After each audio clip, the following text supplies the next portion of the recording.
Welcome to the August 8th meeting of the Rotary Club of Jamestown. Please join me in reciting the Pledge of Allegiance, singing of our national anthem, and repeating the four-way test.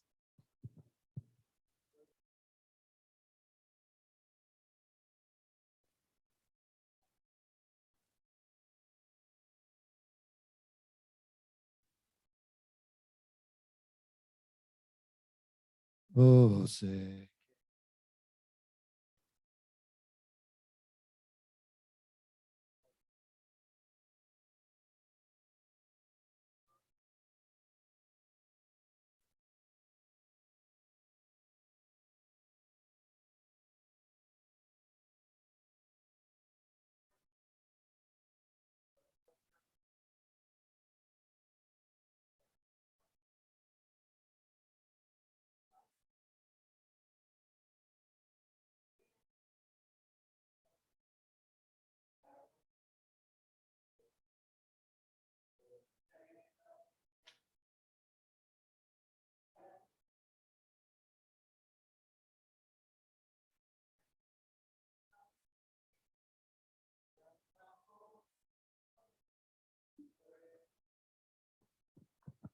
The four-way test of the things we think, say, or do. Is it the truth?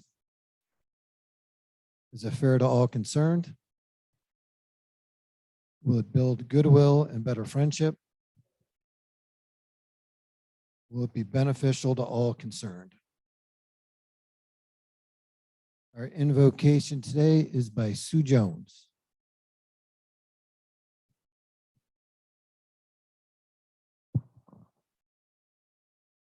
Would you please bow your heads?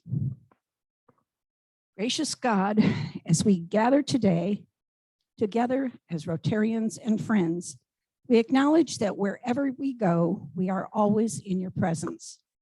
We pray that our actions may reflect this awareness as we seek your nearness and as we count our many blessings in the weeks and the months ahead. Clothe our lives with charity, deepen our lives with loyalty, hallow our lives with integrity. Help us to live our lives so that we may enhance the future of those whose lives we touch.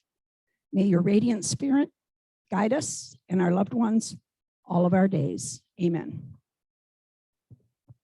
Thank you, Sue.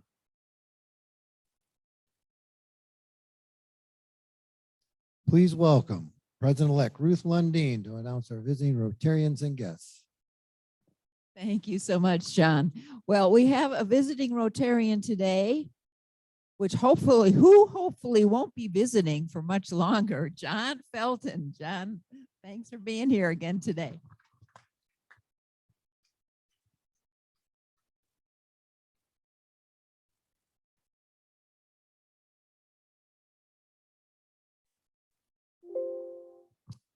Announcements. Our Rotarily Yours recorder today is Eric Harvey. As always, many thanks to you and the Communications Committee for all you do to keep the club informed.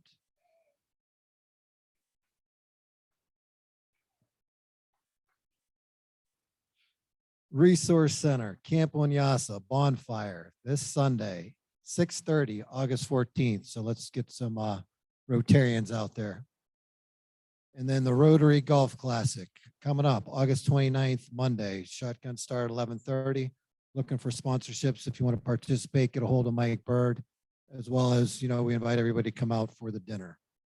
Membership committee is meeting today after today's meeting. So Irene will gather everybody there. Any other additional announcements? Any other committee chairs? All right. 50-50, Walt Pickett.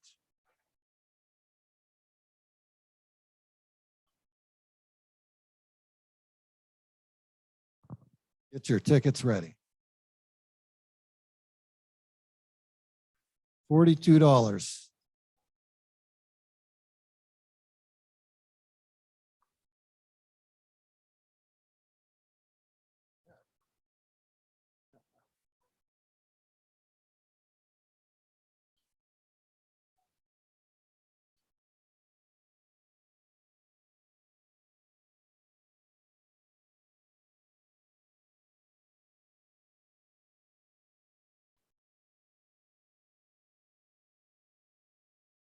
312.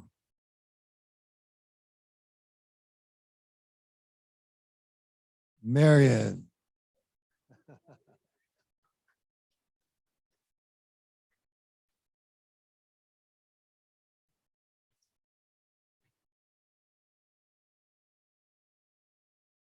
Thank you. Give a hand to our Sergeant at Arms, Doug Conroe. Good afternoon. Boy, we're early today, so our speaker can have plenty of time. Good job. Yeah. Well, this week's newspaper. Thank you.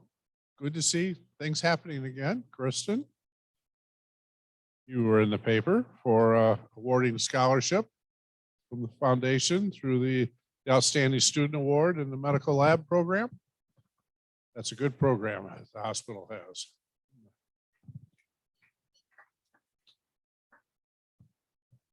Mike's not on? I can hear it. They're saying they can't hear it? Well, I'll get closer. That better? Okay, thank you. Yeah, Walt, what'd you do with the tub? I'm going to find you. Okay, so, and then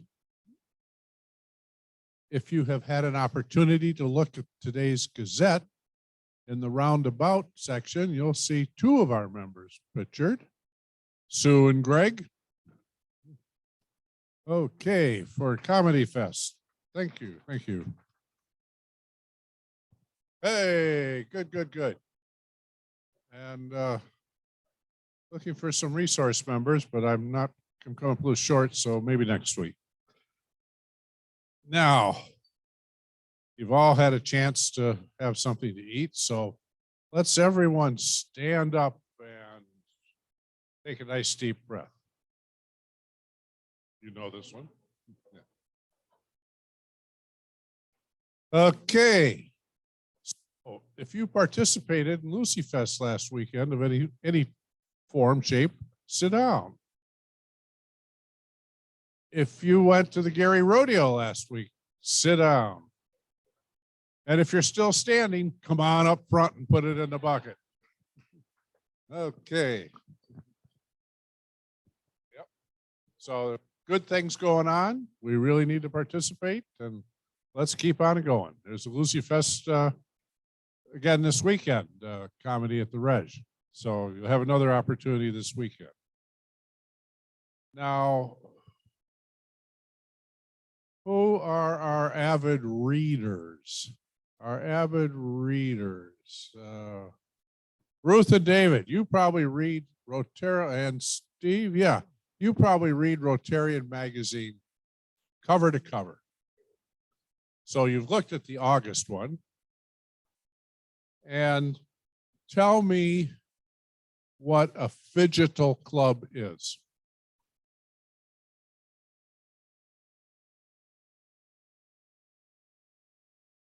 Oh, yeah. Oh, yeah. F-I-G-I-T-A-L.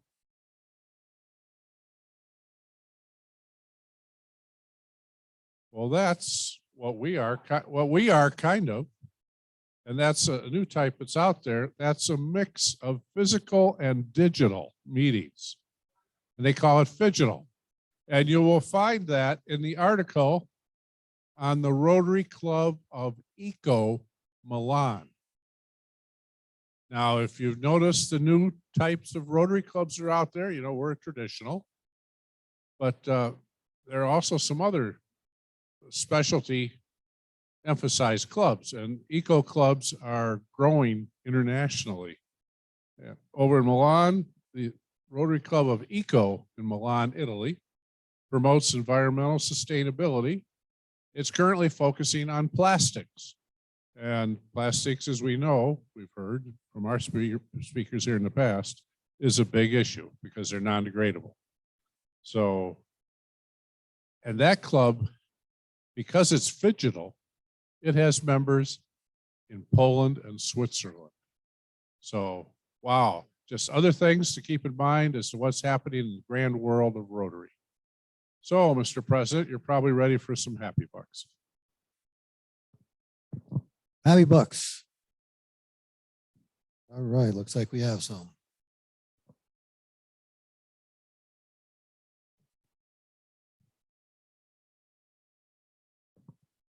I participated in the student reading program at Love School last Friday, and it was the first time for me, and I had so much fun. And if you haven't done it or you have, sign up again because I really think it's such a winning program.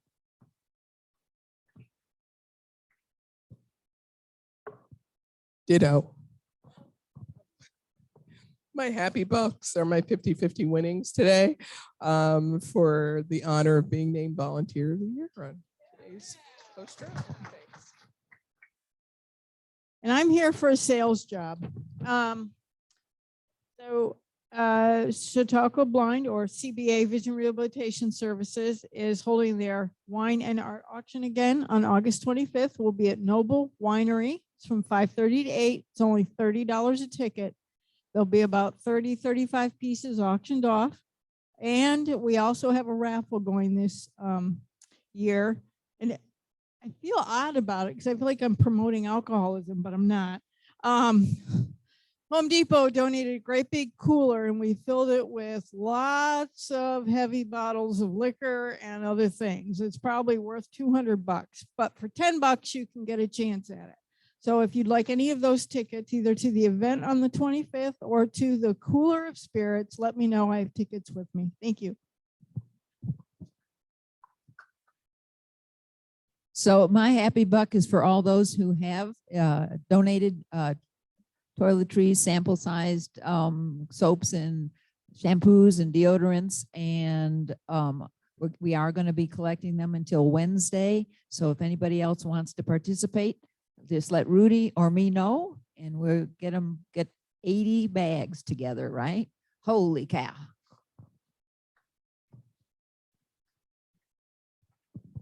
I have 3 happy bucks. First of all, one is for our speaker today.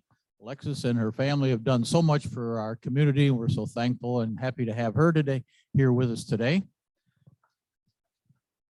Second one is for Marion. She mentioned about her being selected as volunteer of the world of the year. Why not? Why not of the world? Why not, sir? I just take it up a notch. And lastly, my wife Peggy and I had a chance to go to one of the Lucy events with Ruth and Paul. We had a grand evening and we enjoyed that time with them. Hi, this is a plug for a little hotel. Last weekend was my birthday. I was going to go up to Niagara-on-the-Lake because people said go up there. I've told some of you this story already today, but it's great. Halfway between Niagara Falls and Niagara-on-the-Lake is a little place called Thorold, and it's a part of the Welland Canal system. And there's a hotel there called the Inn at Lock Number 7. So we rented a room there for the night and opened the windows, and it was this beautiful green backyard. And about 2 o'clock in the morning, Marissa woke up and said, wake up, there's a boat in the backyard. And I looked out and she said, but it's a little one. And there was this little small boat thing about 50 feet away from our window in the backyard. And as we watched it over the next 40 minutes, it got 60 feet high. It was so amazing. It was like a UFO because it was night and it was all lighted up. And once it got to its full height, it just started silently moving away. And it happened all throughout the night. So, I mean, if you're looking for something that's a little out of the ordinary, and it takes an hour and a half to get there, and it was $100 or $185. It was not an expensive hotel, but anyway, that's my. Always a tough act to follow, but for many years, so every year, I guess, my wife and I are big supporters of the comedy festival. And, you know, in Western New York, where communities like ours are struggling to stay relevant, one of the things that keeps our area relevant is that National Comedy Center and the comedy weekend that they put on. So my thanks to all those people who do that stuff. It makes us just a little bit different and a lot better.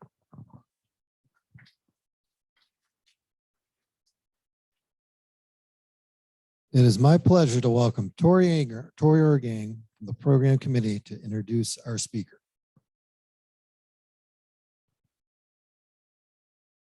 Today, it is really a privilege when you can have your program for Rotary that you recruit also be someone that you like, respect, and think so highly of. It's a great combination. So today we have Alexis Singleton, who is the co-owner and vice president of El Greco Woodworking. She oversees product safety and compliance, designs internal data systems, and performs the role of strategist for her family-owned business. And she actually performs the role of strategist for many of us in the community, not just for her family-owned business. Prior to joining El Greco, Alexis parlayed experiences working at the media program at the European Union and the Greek Ministry of Defense into a PR role with the Eastern Orthodox Church. She also has a few years as a NASDAQ trader on Wall Street and a stint as a morning radio personality. And all of those things prepared her very well for managing her family business with quick grit and a handy flair for transition, which is absolutely perfect. Alexis, in her spare time, if you can believe it, she is a director at the Ralph C. Sheldon Foundation, and she served in that role since 2003. And I think she has an officer role currently and continues in that work. She's working to advance economic development at the local and state levels, having volunteered at the Workforce Investment Board and the Downtown Revitalization Initiative. She has a bachelor's degree from the Woodrow Wilson School of Public and International Affairs at Princeton University. And she and her husband, Todd, are raising 3 awesome kids who are teenagers and I guess tweenagers or whatever. And our daughters are good friends, and we're just really fortunate to have Alexis with us today.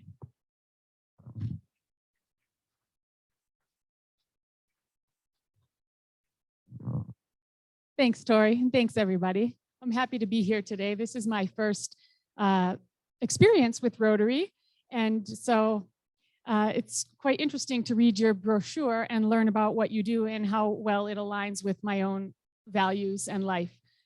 What I am going to talk to you about today is, oh, by the way, is this camera looking right up my nose? Or? Okay. What I'm going to talk to you about today is our family business, El Greco Woodworking. I'm going to breeze through rather quickly because I want to leave some time for an open conversation and any questions that you might have. So as I'm yapping, you can just be thinking about what you'd like to know that may or may not have anything to do with what I'm talking about. So El Greco has been manufacturing wood furniture in Jamestown for 47 years. And we just need to get to a presentation level here. Are we there? Is this better if I speak like this? Okay, very good. Thank you for that. So our company was started in 1975 by my dad, George, a Greek immigrant who was born with a passion to build.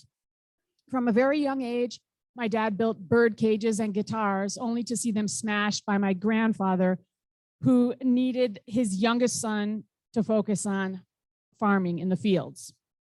My dad came to the US by way of Canada, where he had older siblings already living in Toronto, and he was the only one in his family of 9 to go to university. Ever the enterprising optimist, George followed his heart here to Jamestown, New York, after his eyes met my mom's across a crowded restaurant one fateful Labor Day weekend in Toronto.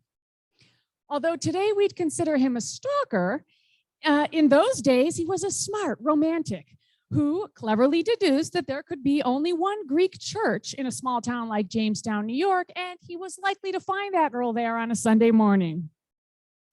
Sure enough, they were married a few months later, and the picture here shows them on their honeymoon in Greece. A couple of years later, my brothers and I came along, and El Greco was born in between. My dad read books at the Prendergast Library to learn how to build furniture. In the beginning, my parents made home and office furniture, and we see Dad here with boxes of some of his first chairs. I think many people in this room have some of those old chairs and tables. There's a lot of familiar faces, not just friends, also customers in this room. This picture is my dad today, 77 and going strong. Now we're going to look a little bit at where we are. I think most of you know that we're housed in the Broadhead Mills building on East First Street. And at the end of this block is JHS. So naturally, each one of us kids spend a lot of time at the shop growing up.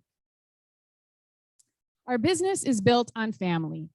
We look at it as not just employing, but helping to support 25 local families, and that includes all of our own. Both my brothers work with us, helping to keep our quality consistent and adding to the joys of running the family business. Some of the guys who work with us some of the guys who work with us have been there almost as long as us kids, and they talk about retiring from El Greco someday. As many of you know, in 2004, we had a catastrophic fire that destroyed about 50,000 square feet of that factory on Broadhead Mills and left us with some pretty serious decisions to make. As with many small businesses, we were underinsured and not at all familiar with how to navigate such financial strain. So we kept working. We shipped what was ready to go that week and just carried on. This local community was awesome. And that outpouring of support, along with the help of a few angels, really pushed us forward. The decision to keep going meant a 2-year period of transition while we rented space until the right fit came along. In 2006, we moved part of our operation into 608 Allen Street, which you see here. And we've been shaping it to suit our production ever since. After about 25 years of really struggling to find a customer who cared about the things we obsess over, a partnership began with Room and Board and El Greco. In late 2005, a man called after seeing our cribs at a trade show in Las Vegas. We started working together on what was called the Moda Crib in the 2006 catalog. We went from hello to samples in 10 days. And that effort has developed very fruitfully. My dad just doesn't seem to run out of things to do. And thanks very much to the extraordinary collaboration with our partners at Room and Board, El Greco isn't running out of things to do either. As you likely know, El Greco has a reputation for manufacturing quality American-made baby cribs. And when you make baby cribs, you don't mess around with quality. We've always taken quality very, very seriously, and we consider it a defining value. We believe that to produce quality, you need to start from quality. Our purchasing practices represent relationships rather than preferred vendors and sources. We work with domestic producers to cultivate an understanding between us and them about what we will and won't accept for our product. We carefully machine everything ourselves, like this piece of rough lumber going through the planer. And we are vigilantly practicing safe woodworking every step of the way. These are my boys and my nephew when they were just a little younger. More on the point of strong joinery and construction, I can talk specifically about elements of what we do that makes it a little more elevated and long-lasting quality.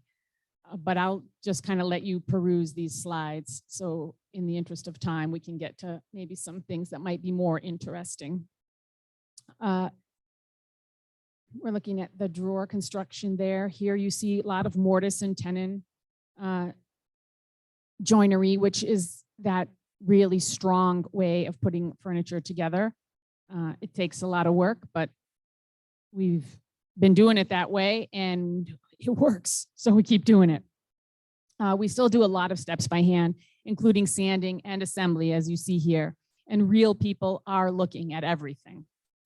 Rather than an automated line, we have 3 guys who spray everything by hand. My brother Laz oversees finishing, and he's in these booths all day long. We restrict who does what aspect of finishing, so there's consistency in our products. Stains, for example, are always sprayed by John, and coat always by Ben. It's important to us that customers can add to our collections over the years without noticeable variation. Much of our equipment at El Greco is somewhat rudimentary. We use simple carts and hand clamps, gives us that close interaction with the furniture that we like to have. We sand everything by hand, even the underside of the headboards you see here. When it comes out of the finishing room, if it's a case, it goes to Tony on your right, who will fit the drawers and select the drawer fronts with a well-trained eye. Drawer boxes, same thing, very consistent operation. Here's my brother Laz doing what he does best, inspecting. The youngest of us siblings, he is also the most meticulous. Laz doesn't strive for perfection, he believes in it. He teaches his guys to look at everything before it goes in the box and make sure it's perfect. We pack our products very carefully. We try to balance our desire and responsibility for protecting the furniture with our constant effort to minimize the garbage we create for landfills. We avoid plastic wherever we can. We don't wrap the whole thing if just the corners need protection, and we recycle even if it costs us. Speaking of recycling, Doug mentioned plastics are on your radar as they are on ours. We have been collecting plastic stretch film for quite a long time. I have about a tractor trailer load of it that we refuse to throw in the landfill.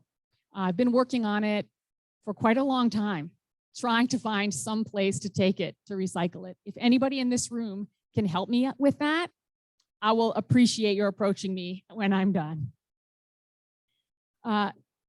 Let's see, we are big about the safety thing, right? We've covered the great materials. The other big thing is the processes and how we ensure safety in our products, especially the regulated ones.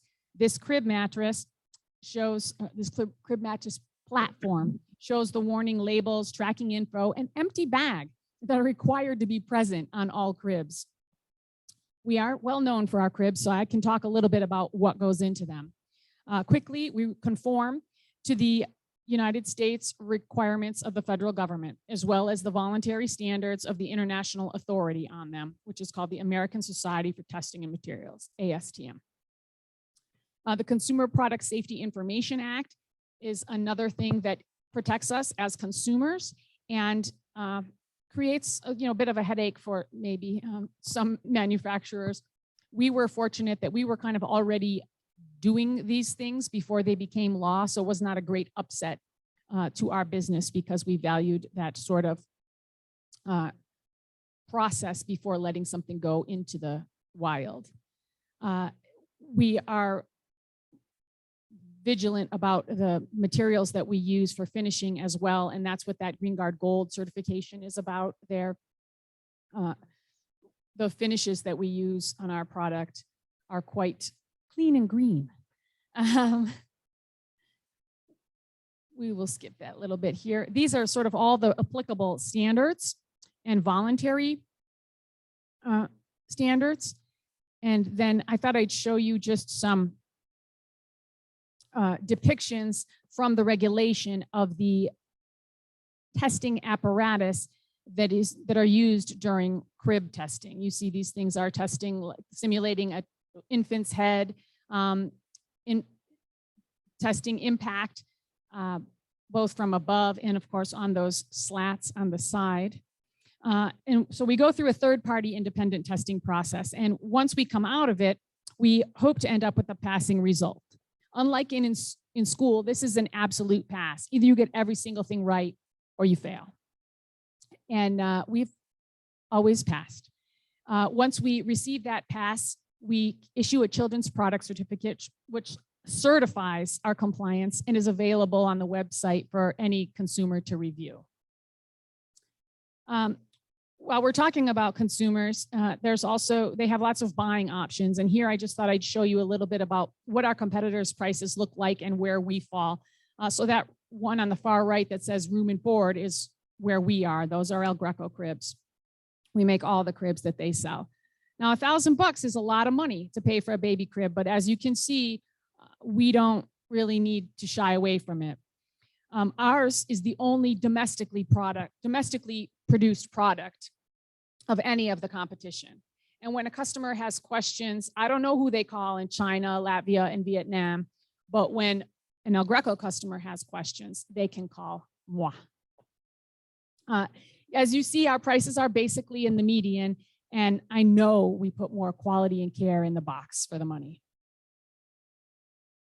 Aside from price, customers are alarmed and dangerous when it comes to their internet research.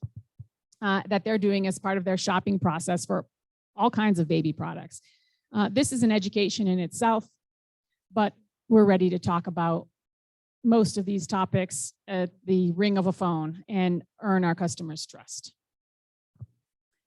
Let's go forward a little bit to where can you get it?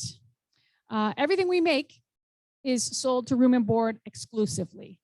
Locally, we have like an outlet store that doesn't keep regular hours, and I just post things whenever I have something available that's an overrun or a minor defect. We make that available locally.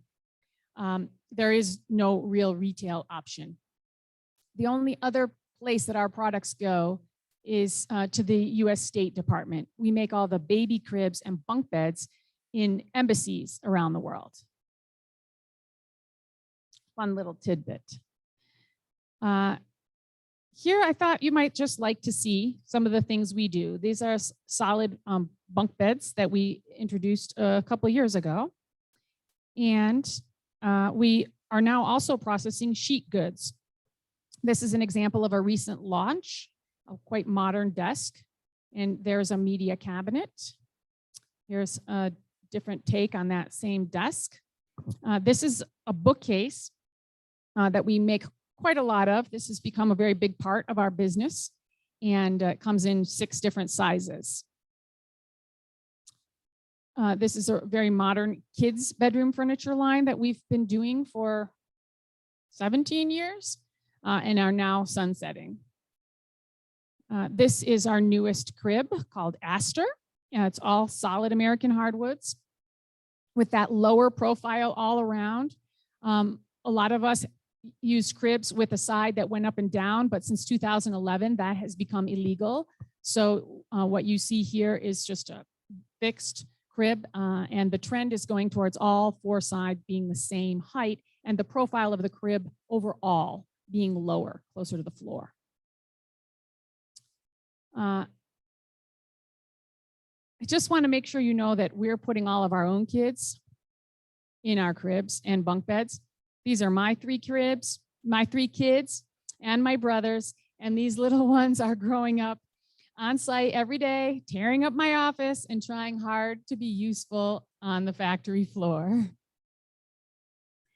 For our entire Theophylactides clan, El Greco is a part of us. We're humbled and delighted every time we see one of our products on a blog or in a magazine, and you can be sure all those blurbs are making their way back to the village where it all started in Greece. From the back door where friends come and go, thank you for your time and attention today, and I welcome your questions.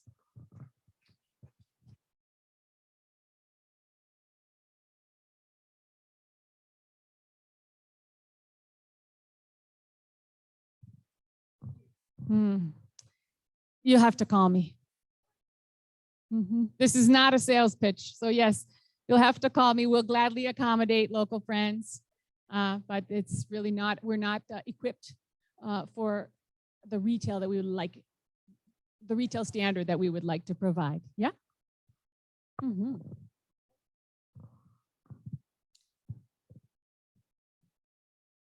It was gangbusters, Greg.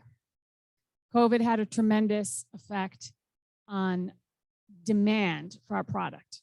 Our production, however, was halted for 8 weeks because of the governor's decision. And we fell into a back order hole that we are still trying to get out of.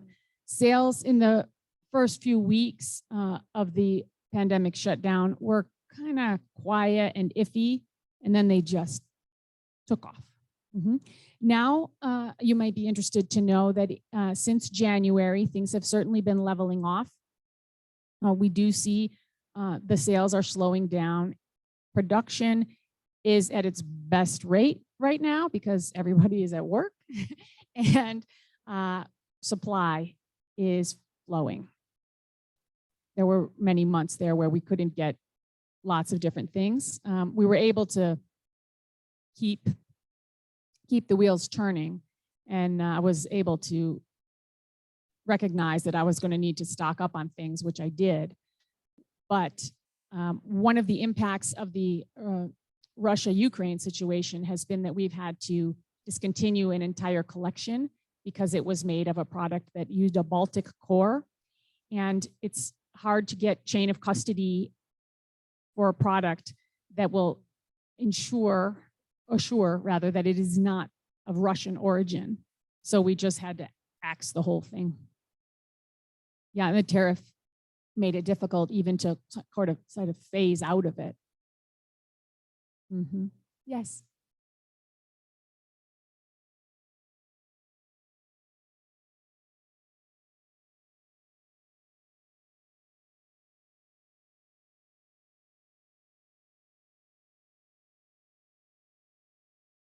We primarily use American hard maple and American black walnut, much of which comes from right here in the Allegheny Mountains. We do get some material from Canada as well. But for the most part, our suppliers are in the region. As south as Kentucky, a lot comes from Pennsylvania, and we have some suppliers in New York. Prices are up, 300% or so. We haven't seen them start to come down yet on the species that we buy.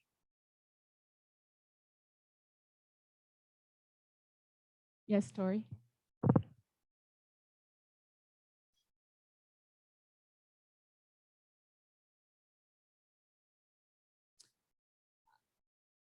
I believe that recession is upon us, and I think that consumers and our customers will overreact.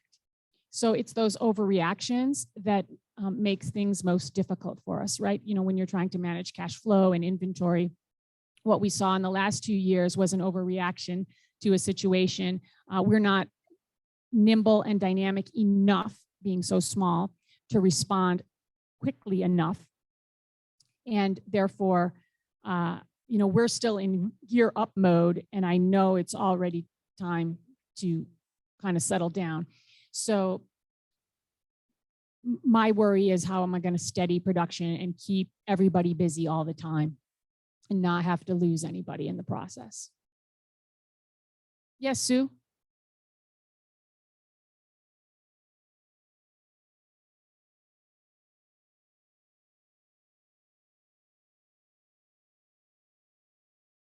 So let me say that I could not do this without my brothers. If somebody's sick, I got a brother who's covering that post. Absolutely. Laz is at the plant with me, and my brother Dimitri is at the First Street plant with my dad. So Dimitri does all the machining, the technology stuff. Laz is in the finishing, hardware, packing, shipping. And between the two of them, and of course my father, we've got all the bases pretty well covered. What we think about is the impending retirements. So we are investing in machinery. We are also shifting our focus. The past 20 years have been about baby and children's bedroom furniture and solid wood. And we've been hearing such a long-term demand for sheet goods, which means material that's a 4x8, starts out as a 4x8 sheet, right? A laminated sheet. We use a lot of wood veneers. So it's a MDF and veneer core with a real wood veneer on top. Currently, we're using Riffs-On white oak and plank black walnut. So very high-end stuff, but still comes in a 4x8 sheet. You can spec the grade, you just cut that thing and go. But you need to edge band it. That's an expertise, a capability we haven't had. At the end of next month, Greco will have that capability. And so that will be shifting. And we already have those sales. We've been working with colleagues to be able to cultivate that line of business and be able to kind of plug and play by the time we're able to do it for ourselves. Yes, Sue.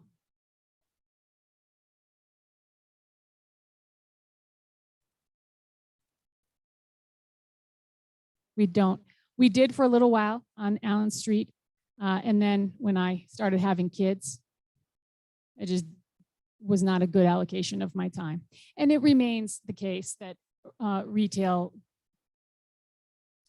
resources just don't work mathematically. And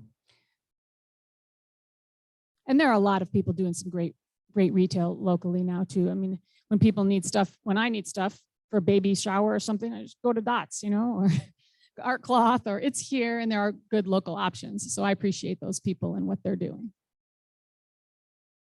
Yeah, Noah?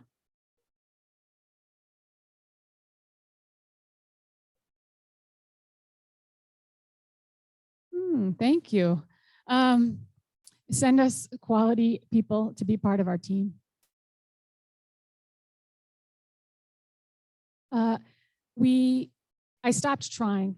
It became such a bad use of my time, ineffective use of my time to bring people aboard, only to see them leave because they were bored or other things came up. You know, you invest a lot of time in somebody and then they don't even show up for the first day. It got to be just very exhausting.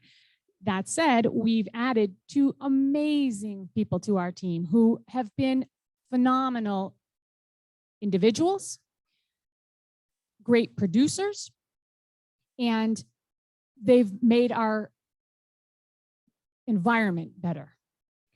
So I'm looking for a couple more people like that. You know, we're able to treat people well. We're able to take care of them. We're not constrained by your typical corporate reality. So, you know, we've got people who've been with us 20 years, 15, plenty over 10.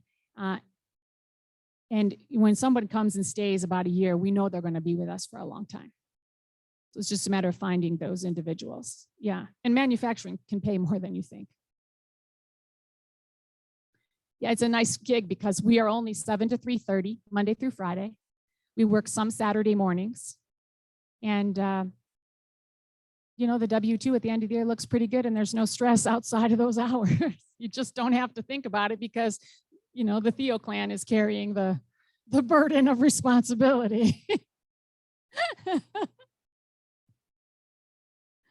Yeah, thank you for that question, Noah. Yes, Rudy?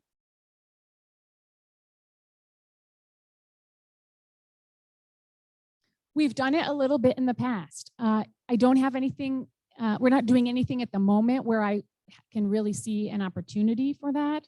We're always thinking about ways that we can help develop young individuals.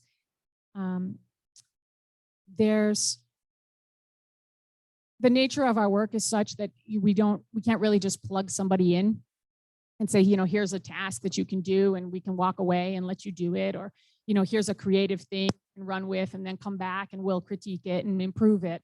I don't have those things to check off my list currently. As they come available though, I know, yeah, who to call. I know how to reach you.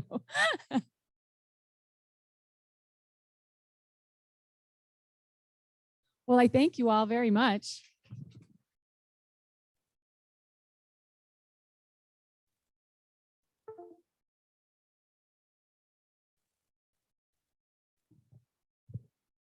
Thank you, Alexis, for that very interesting presentation. One of Rotary's major international programs is to eradicate polio in the world. In honor and thanks for your presentation to our Rotary Club today, we'll make a donation in your name that will vaccinate 4 children who will never experience polio in their life. Remembering this year's international theme, Imagine Rotary. Thank you, and we are adjourned.